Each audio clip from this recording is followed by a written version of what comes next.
Fatherless behavior. Oy vey, this is a very touchy subject to say the least, I do say.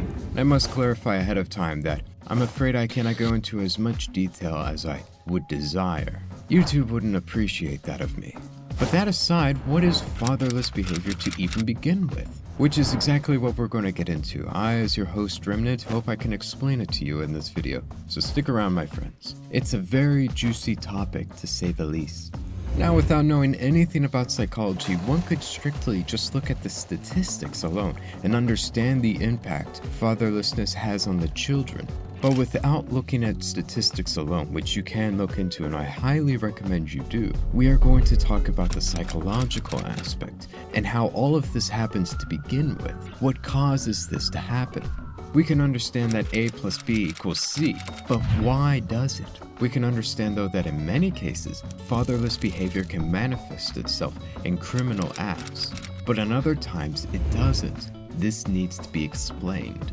And more specifically, why there are two distinct types of fatherless behaviors, which is why in many instances you'll see people display more feminine, less dominant and masculine behavior and be called fatherless, because they had no father or masculine role model to aspire to. How can these two opposite types of behaviors, one being super feminine and submissive, while the other one being overly dominant and aggressive, be deemed fatherless behavior? It is an important concept to understand because in psychology, there are two things that shape us to make us who we are, which is our nature and it is the nurture.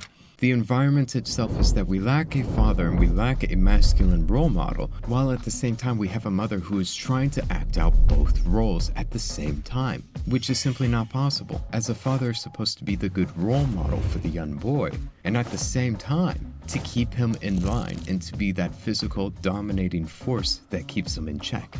Make sure that when he becomes an adolescent young male, he doesn't simply do whatever he wants and engages in criminal behavior. Say you're a 13-year-old kid, you're a boy, and you're kind of tough. And let's say you're like 6 feet tall and you weigh 150 pounds. You're kind of a man. Not quite, but kind of. And it's pretty much time to step away from your mother, even though you may not be wise enough to do so. You're not going to listen to what she has to say anymore. And part of your way of displaying your masculine independence is to push against authority. And if the authority doesn't push back, well, then you win, especially if you're aggressive and dominant.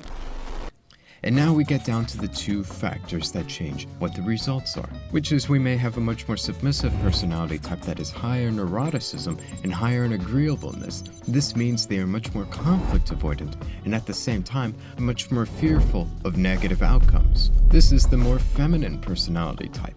While at the same time, we have the exact opposite personality type, which is a person who is more disagreeable and has less neuroticism, which is to say they are more dominant, selfish, assertive, and at the same time less fearful of the consequences.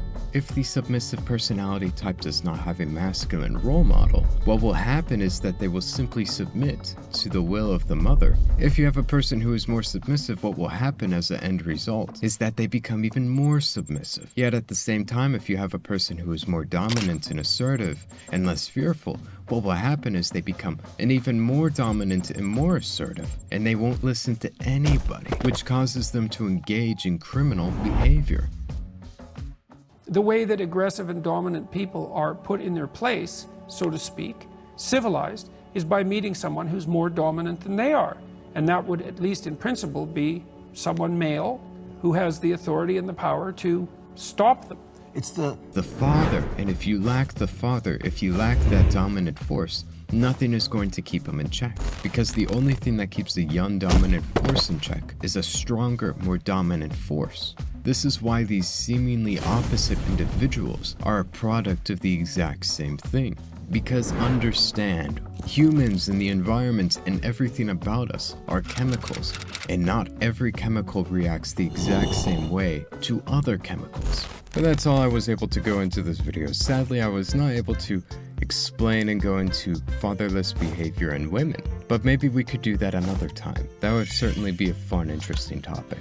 Until then, I was your host, Remnant, and I hope you enjoyed this video. And if you did enjoy this video, I'm sure you would enjoy one of the other videos I have, if it be an animation, or if it be another video essay you can just put on the side and listen to. I would love to see you join us in the future. Until then, Merry Christmas.